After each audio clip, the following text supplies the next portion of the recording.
Okay.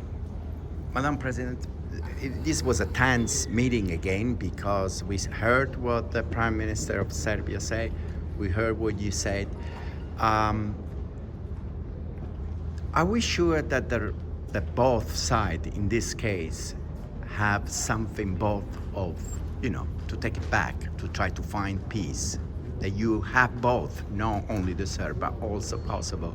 Kosovo has to rethink certain things.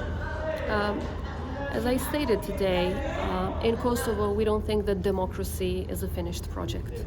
We think that there are things we can do better, we strive to make them better, and we want to work together with our partners so that we can offer more prosperity to all of our citizens, no matter their ethnicity. We recognize that we will be facing challenges along the way, but while we face these challenges and while we meet them, we are guided by the basic principles of rule of law, democracy, and human rights. Unfortunately, in Serbia, we see the exact opposite. The propaganda spur that we heard today is not going to support peace and stability in our region. If you could only listen to the speech of Russia today, that in itself tells you which party was actually telling the truth and which one was using a propaganda machine that very much resembles to that of the 90s that was used by Milosevic.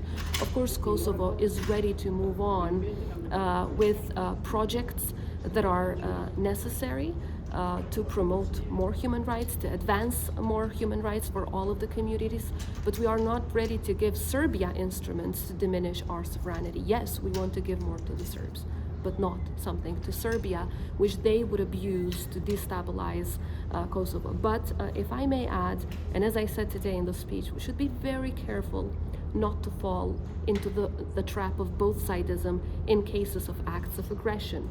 Members of the Quint, many members of the UN Security Council already possess the evidence that showcase the direct link between the act of aggression committed on the 24th of September against Kosovo and the leadership of Serbia. Therefore, accountability is key, and security for Kosovo is also key so that we can prevent such actions from happening again, because as you know, it never ends with Kosovo. Our region is so interconnected. Destability in one means destability in all. We're trying to protect peace and stability. We want to do things better, and we want to do them together with our allies and partners.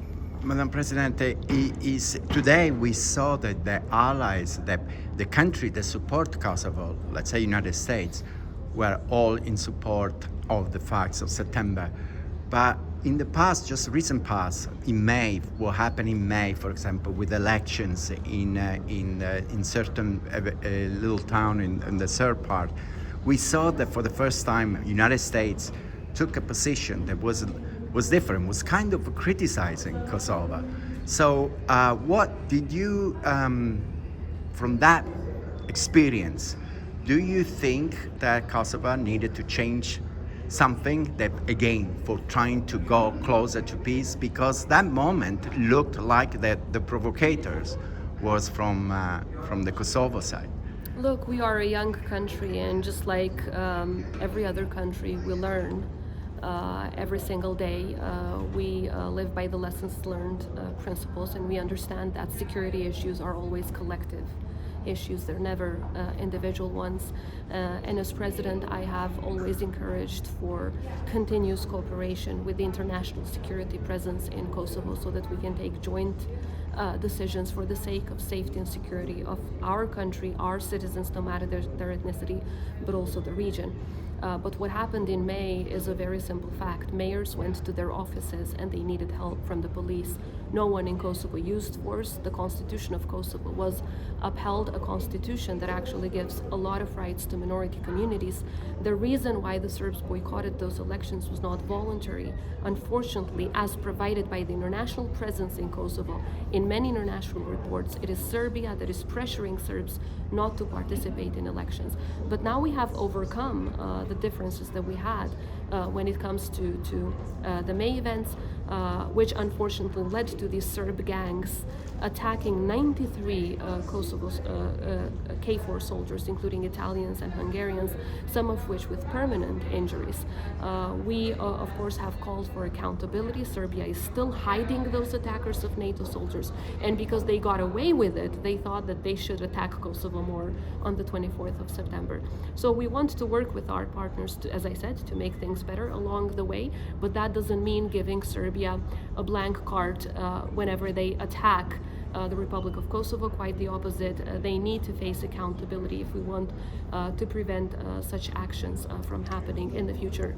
Finally, we are all in favor of new elections in the north of Kosovo, as called by our allies. We have provided for a new legal basis so the Serbs can call new elections with 20% of signatures. So we're waiting for those signatures to be provided, and immediately we will call new elections so that they can choose mayors of their own choosing. Very clear. Last question. The big crisis happening at the moment, not only in Ukraine, now also in the Middle East. Do you think helps the situation in the Balkans? Means that, you know, no one can afford in the big powers a third area of a big crisis, or is making actually the situation worse? What is your feelings about it? Look, I mean, we've been victims of war and genocide ourselves. Whenever we see civilians suffering, we never think that that can help in any situation. Quite the opposite. Everyone, including peace-loving countries in our region, are very much concerned of what we see happening in Ukraine after Russia's aggression, and also now what we see happening in the Middle East. We try to do our best to support especially civilians, but of course at the same time we don't think that any of these conflicts help in any way any other region around the world. Quite the opposite. We have seen the consequences of it. And now with the 24th of September, seeing Serbia's but also Russia's fingerprints all over it, we see that what Russia tried in the Western Balkans was to open a new front against the West. That's what they want, but we should never give it to them. Thank you.